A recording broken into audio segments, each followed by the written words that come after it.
Hey, this is Pastor Ken, and I'm trying to bring to you sermon illustrations that were used by Dr. Donald Gray Barnhouse from his series on Romans.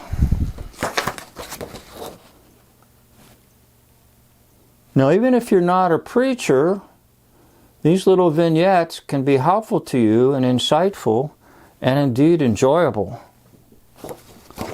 This one is called The Plane Becomes Airborne, from Volume 1, Man's Ruin, Chapter 1, page 8.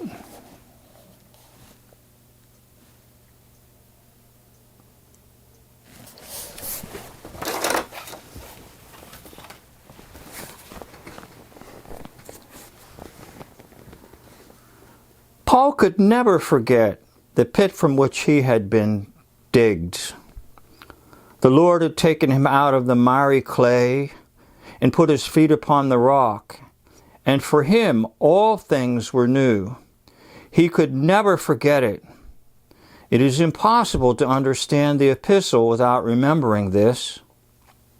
What man can forget when he has been delivered from the bondage of sin into the glorious liberty of the children of God?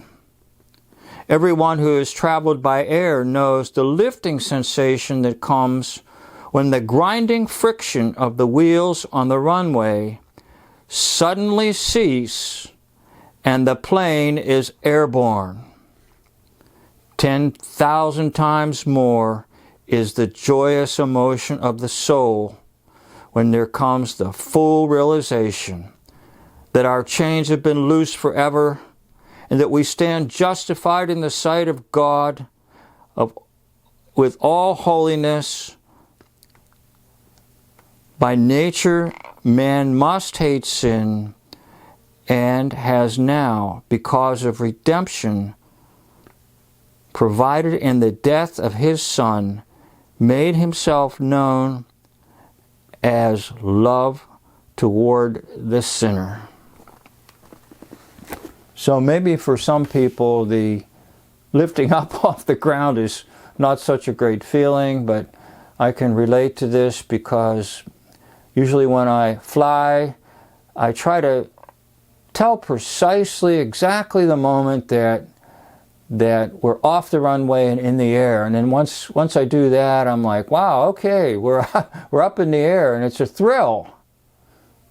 So the thrill that we've been lifted out of sin by the power of the gospel of Jesus Christ. Thank you for listening in on this sermon illustration.